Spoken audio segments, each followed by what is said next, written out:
ಪ್ರೀತಿಯ ವೀಕ್ಷಕರೇ, ಲೈವ್ ಮೀಡಿಯಾಗೆ ಮಗದೊಮ್ಮೆ ಸುಸ್ವಾಗತ. ಇತ್ತೀಚೆಗೆ ಆಸ್ಟ್ರೇಲಿಯಾದ ಪ್ರಧಾನಿ ಆಂಟನಿ ಆಲ್ಬನೀಸ್ ಅವರು 16 ವರ್ಷಗಳಿಗಿಂತ ಕೆಳಗಿನ ವಯಸ್ಸಿನ ಮಕ್ಕಳಿಗೆ ಸಾಮಾಜಿಕ ಜಾಲತಾಣಗಳನ್ನು ನಿಷೇಧಿಸಲು ಕಾನೂನನ್ನು ತರುವುದಾಗಿ ಘೋಷಿಸಿದ್ದಾರೆ. ಒಂದು ರಾಷ್ಟ್ರದ ಸರ್ಕಾರ ಕಾನೂನು ಮಾಡುವಷ್ಟು ಕೂಡ ಮಟ್ಟಿಗೆ ಆಲೋಚನೆ ಮಾಡುತ್ತಿದೆ ಅಂದರೆ ಈ ಸಮಸ್ಯೆಯ ತೀವ್ರತೆ ಎಷ್ಟಿದೆ ಎಂಬುದನ್ನು ನಾವು ಅರ್ಥ ಮಾಡಿಕೊಳ್ಳಬೇಕು.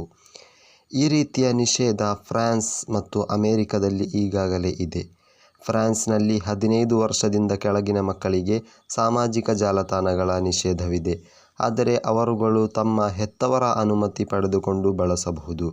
ಅಮೆರಿಕದಲ್ಲಾದರೆ 13 ವರ್ಷಗಳಿಗಿಂತ ಕಡಿಮೆಯ ಮಕ್ಕಳಿಗೆ ಸಾಮಾಜಿಕ ಜಾಲತಾಣಗಳ ನಿಷಿದ್ಧವಿದೆ. ಇದರರ್ಥ ಈ ಎಲ್ಲ ದೇಶಗಳಲ್ಲೂ ಗ್ಯಾಜೆಟ್ಗಳ ಅಥವಾ ಮೊಬೈಲ್, ಕಂಪ್ಯೂಟರ್ ಇಂತಹ ವಸ್ತುಗಳ ಹಾವಳಿಯನ್ನು ಮತ್ತು ಅದರಿಂದ ಉಂಟಾಗುತ್ತಿರುವ ದುಷ್ಪರಿಣಾಮಗಳನ್ನು ಕಂಡುಕೊಂಡಿದ್ದಾರೆ. ಹಾಗಾದರೆ ನಮ್ಮ ದೇಶದಲ್ಲೂ ಕೂಡ ಇಂತಹ ಕಾನೂನಿನ ಅಗತ್ಯವಿದೆಯೇ ಎಂಬ ಒಂದು ತರ್ಕ ನಮ್ಮ ಮನದಲ್ಲಿ ಮೂಡುತ್ತಿದೆ. ಬಹುಶಃ ಇನ್ನು ಕೆಲವೇ ವರ್ಷಗಳಲ್ಲಿ ಈ ಕಾನೂನು ಬರಬಹುದು. ಅದು ಬರಬೇಕು ಎಂಬುದಾಗಿದೆ ನನ್ನ ಅಭಿಪ್ರಾಯ. ಯಾಕೆಂದರೆ ಇಂದು ಮಕ್ಕಳನ್ನು ನೋಡಿದರೆ ಇಂದು ಮಕ್ಕಳಲ್ಲಿ ಪುಸ್ತಕ ಸಂಸ್ಕೃತಿ ತೀರಾ ಕಡಿಮೆಯಾಗಿದೆ. ಮಕ್ಕಳಲ್ಲಿ ಪುಸ್ತಕ ಸಂಸ್ಕೃತಿ ಬಿತ್ತುವುದು ಹೇಗೆ ಎಂದು ನೋಡೋಣ. ಕಾನೂನು ಬರಲಿ ಬಾರದೇ ಇರಲಿ, ಹೆತ್ತವರಾಗಿ ಮಕ್ಕಳನ್ನು ಗ್ಯಾಜೆಟ್ಗಳಿಂದ ದೂರವಿಡುವುದು ನಮ್ಮ ಕರ್ತವ್ಯವಾಗಿದೆ. ಯಾಕೆಂದರೆ ಮನಃಶಾಸ್ತ್ರೀಯ ಅಧ್ಯಯನಗಳ ಪ್ರಕಾರ ಕನಿಷ್ಠ 12 ವರ್ಷಗಳವರೆಗೆ ಮಕ್ಕಳಿಗೆ ಯಾವುದೇ ರೀತಿಯ ಗ್ಯಾಜೆಟ್ ಅವಕಾಶ ಸಿಗದಿದ್ದರೆ ಒಳ್ಳೆಯದು. ಅಂದರೆ ಮಕ್ಕಳನ್ನು ಸಂಪೂರ್ಣವಾಗಿ ಗ್ಯಾಜೆಟ್ಗಳಿಂದ ದೂರ ಇಡಬೇಕು. ಆದರೆ ನಮ್ಮ ಪ್ರಸ್ತುತ ಸಮಾಜದಲ್ಲಿ, ನಮ್ಮ ಪ್ರಸ್ತುತ ಪರಿಸ್ಥಿತಿಯಲ್ಲಿ ಅದು ಕಷ್ಟ ಸಾಧ್ಯ. ಯಾಕೆಂದರೆ ನಾವೆಲ್ಲರೂ ಗ್ಯಾಜೆಟ್ಗಳಿಗೆ ಅಧೀನರಾಗಿ ಬಿಟ್ಟಿದ್ದೇವೆ. ಹೆತ್ತವರೇ ಹೀಗೆ ಮಾಡುತ್ತಿರುವಾಗ ಮಕ್ಕಳನ್ನು ಸರಿದಾರಿಗೆ ತರುತ್ತಿರುವುದು ಕಷ್ಟ. ಗ್ಯಾಜೆಟ್ಗಳು ಇಲ್ಲ ಎಂದರೆ ನಮ್ಮ ಜೀವನವೇ ನಡೆಯುವುದಿಲ್ಲವೇನೋ ಎಂಬ ಪರಿಸ್ಥಿತಿಯಲ್ಲಿ ನಾವಿದ್ದೇವೆ. ಆದರೂ ಮಕ್ಕಳನ್ನು ಗ್ಯಾಜೆಟ್ಗಳಿಂದ ವಿಮುಖರಾಗುವಂತೆ ಮಾಡಬಹುದು. ಮೊದಲನೆಯದಾಗಿ, ಮಕ್ಕಳಿಗೆ ಎಳವೆಯಿಂದಲೇ ಮೊಬೈಲ್ ಅನ್ನು ಲಭ್ಯವಾಗದಂತೆ ನೋಡಿಕೊಳ್ಳಬೇಕು. ಊಟ ಮಾಡಲು ಮಗು ಒಲ್ಲೆ ಎಂದರೆ ಹಿಂದಿನ ಕಾಲದ ಹಾಗೆ ಚಂದಮಾಮನನ್ನು ಅಥವಾ ಹೊರಗಿನ ಹಕ್ಕಿಯನ್ನು ತೋರಿಸಿ ಉಣಿಸಬೇಕು. ಮಕ್ಕಳ ಜೊತೆಗಿರುವಾಗ ಸಾಧ್ಯವಾದಷ್ಟು ಮೊಬೈಲನ್ನು ದೂರ ಇಡಬೇಕು. ಯಾಕೆಂದರೆ ನಮ್ಮನ್ನು ನೋಡಿ ಅವರು ಕಲಿಯುತ್ತಾರೆ. ಆದರೆ ಈಗಾಗಲೇ ಬೆಳೆದಿರುವ ಮಕ್ಕಳಿಗೆ ಏನು ಮಾಡುವುದು ಎಂಬುದು ಪ್ರಶ್ನೆ.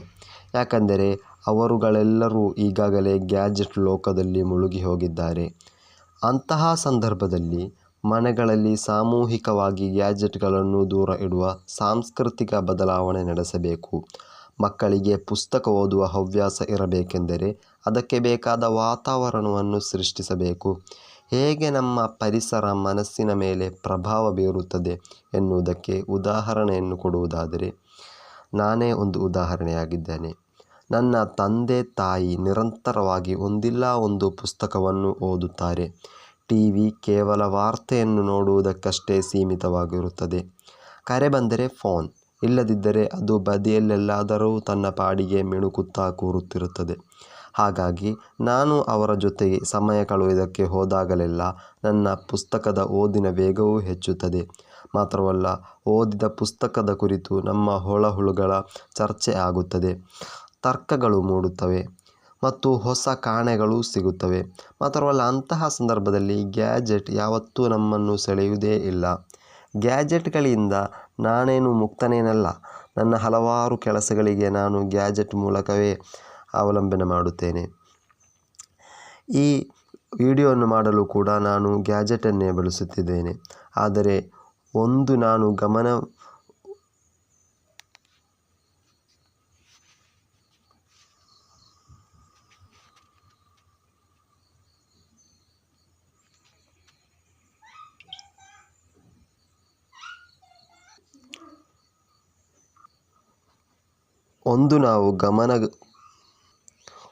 ನಾವು ಗಮನದಲ್ಲಿಟ್ಟುಕೊಳ್ಳಬೇಕಾದ ವಿಚಾರವೇನೆಂದರೆ, ನಾವು ಗ್ಯಾಜೆಟ್ಗಳ ಅಧೀನಕ್ಕೊಳಗಾಗಬಾರದು.